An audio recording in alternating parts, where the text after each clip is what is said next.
به نام خدا سلام عرض می‌کنم خدمت همه عزیزان در سلسله ویدیوهای آموزشی مک از تلفن رایمند. این بار میخوام بهتون یکی از مدیول‌ها با نام تایم کاندیشن یا مدیریت ساعت‌های کاری و غیر کاری رو بهتون آموزش بدم برای اینکه بتونید تنظیمش بکنید. بعد از اینکه ورود کردید به مک از تلفن، از منوی مدیول‌ها گزینه تایم کاندیشن رو انتخاب بکنید. اینجا شما میتونید در واقع زمان ساعت کاری، ساعت غیر کاری، تایم نهار در واقع اون مجموعه رو مشخص بکنید. برای شروع روی دکمه تایم کاندیشن کلیک میکنید، اسم دلخواهتون رو در واقع میسازید، مثلا ساعت کاری شنبه ها، هر چیزی که دوست دارید خب میتونید بذارید. توی مرحله بعدی دو تا گزینه، یکی if match or if not match رو باید انتخاب بکنید. if match میگه اگر در واقع ساعت کاری برابر اون تایمی بود که شما توی این تنظیمات گذاشتی چه اتفاقی بیفته. مثلا میگم اگر ساعت کاری برابر بود تلفن گویای من پخش بشه، مثلا این. ولی اگر نبود یعنی من نیستم، بره یه فایل صوتی توی انانسمنت با نام ساعت غیر کاری یا مثلا آفلاین رو برای من پخش بکنه. خب پس مرور کنیم، یه اسم بهش دادم، گفتم اگر که if time match بود بیا چیکار بکن، بیا تلفن گویا رو پخش کن، سلام خوش آمدید کلی یک کلی دو، این کار انجام میده. و اگر مچ نبود خب ساعت غیر کاریه دیگه، بگو که ما ساعت کارمون تموم شده، خدافظ. خب اینو ذخیره میکنم. بعد از که ذخیره کردم، همونطوری که مشاهده میکنیم توی ستون استاتوس تیک نارنجی رنگ خورده. دوباره این قضیه که توی همه بخش‌های CTI مشخصه، یعنی اینکه یکی از قسمت‌های این منو تنظیم نشده. خب بریم توی ستون تایم، روی اون آیکون ساعت کلیک میکنیم و ساعت‌های مد نظرمون رو که در واقع ما بهش میگیم ولی تایم ها رو میریزیم اون تو. میتونه تکه‌ای از شنبه باشه، مثلا 8 صبح تا 12 ظهر روز شنبه ها، یا فقط یک شنبه در یک ماه، در واقع روز دوشنبه بعد از ظهر، روز نمیدونم سه شنبه از ساعت نمیدونم حالا 12 ظهر تا نمیدونم 2 بعد از ظهر دیگه. خلاصه انواع ساعت ها رو میتونید ردیف به ردیف اینجا اضافه بکنید. من میخوام بگم آقا از ساعت 8 صبح تا مثلا ساعت 4:30 بعد از ظهر میشه. اینجا میتونم 30 رو تایپ بکنم، مثلا 4:30 بعد از ظهر. روزهای در واقع شروع هفته من رو میخواد بپرسه، میگم از شنبه شروع میشه، اصلا فقط شنبه است دیگه، پس شنبه رو فقط انتخاب میکنم، میگم فقط شنبه ها، پس فقط در روز شنبه داره این اتفاق میفته. چه در واقع بازه ماهش باشه، میگم آقا هر شنبه ای که تو ماه بود، یعنی در واقع ماندی استارت رو یکم هر ماه میذارم و فینیشش رو پایان اون ماه بر اساس روز شما. و بعدش هم میگه خب از چه در واقع ساعتی، ببخشید از چه ماهی شروع بشم. جانیوری انتخاب میکنم تا دسامبر، یعنی میخوام بگم کل سال، آقا از کل سال این رو انجام بده. و خب همونطور که مشابه که با زدن دکمه اد اون تایم در واقع اونجا اضافه میشه. من میتونم به دفعات تایم های مختلف بریزم. حالا اسمش رو که گذاشتیم ساعت کاری شنبه ها، ولی تو میتونی بگی ساعت، بذار من سیوش کنم، اسمش رو عوض بکنم که بتونیم بیشتر باش حال بکنیم.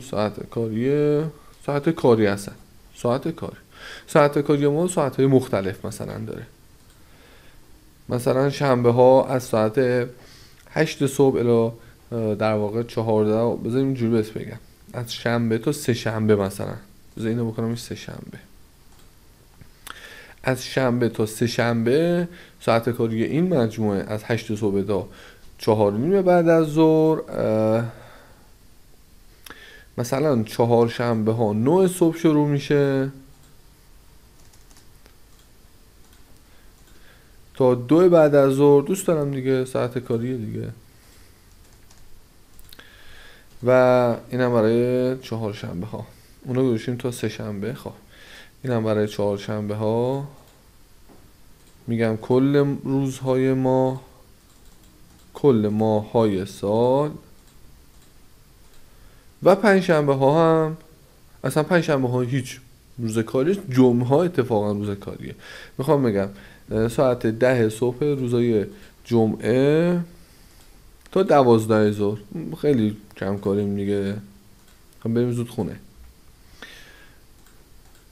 ببین دیگه اصلا مهم نیست که چه روز و چه تاریخی، من دارم بازه های ساعت و روز و ماه رو به دلخواه در واقع انتخاب میکنم. خب انتخاب شد، حالا ذخیره میکنم، سپس اپلای اون بالا میزنم، ستون استاتوس تیکش در واقع سبز رنگ شد. حالا میخوام این ساعت کار تموم شد. خب مرور بکنیم توی ایف مچش، میگه که اگر توی این بازه زمانی که در رده های مختلف ما به جدول ساعت اضافه کردیم، اگر که مچ بود با یکی از این بازه زمانی، چه اتفاقی بیفته؟ اکشنش باشه تلفن گویا. و اگر مچ نبود، مثلا یک پیام صوتی رو بخونه. حالا من توی پیام صوتی بریم توی انانسمنت، گفتم آقا پیام رو شما وقتی در واقع پخشش کردی، در انتها طرف رو بندازش از سیستم بیرون، یعنی اکشنش رو گذاشتم روی کال ترمینیت و بعد گفتم هنگ اپش کن، سیستم اون رو بندازه بیرون، یعنی توی سیستم من نگهش ندار. خب کجاها میتونیم در واقع ازش استفاده بکنیم؟ مثلا شما تلفن گویاتون رو میخواید کاری بکنید، اگر که کسی با سازمان شما تماس گرفت، با شرکت، اداره، هر چیز، اول سیستم رو ببینه تایم کاری هست یا نه. اگر تایم کاری بود، پیام تلفن گویا رو براش پخش کنه، و اگر تایم کاری نبود، بره پیام دیگه یا در واقع فانکشن یا اکشن دیگه ای رو انجام بده. برای این یک مثال، یک سناریو رو داریم ما هم بررسی میکنیم، ممکنه این سناریو برای شما نباشه.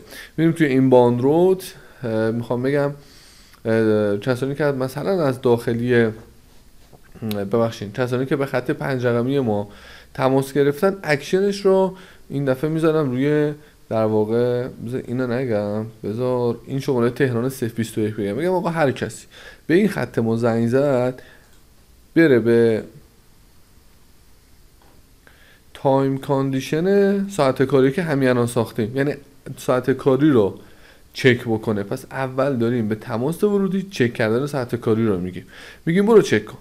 توی خود ساعت کاری گفتیم ساعت کاری هستن کیه، اینم جدول ساعت کاری اون پایین هست، گفتیم ساعت کاری ما اینه.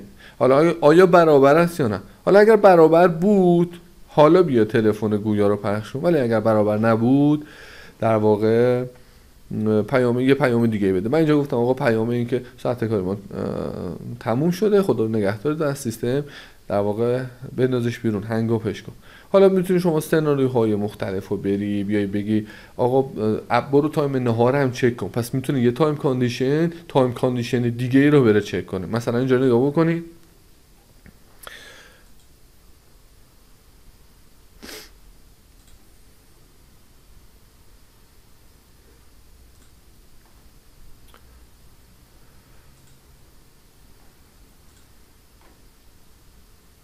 الان هیچ کدومو ندارم که بهتون نشون بدم، ولی میتونید شما در واقع تایم کاندیشنت بره یه تایم کاندیشن دیگه ای رو چک بکنه. خب الان اینجا هیچ کدوم نداشتم، میتونه اینجا تو منوی اکشن بره تایم کاندیشن دیگه ای رو چک بکنه، ببینه نکنه مثلا یک زمان دیگه ای هم وجود داره که من باید برم اون زمان رو چک بکنم. میخوام اینو بهتون بگم که میتونه یک تایم کاندیشن مرحله بعدیش هم دوباره یک تایم کاندیشن باشه و همینطور سلسله وار و مرحله ای کار رو ببره جلو. خیلی ممنونم که با من همراه بودید.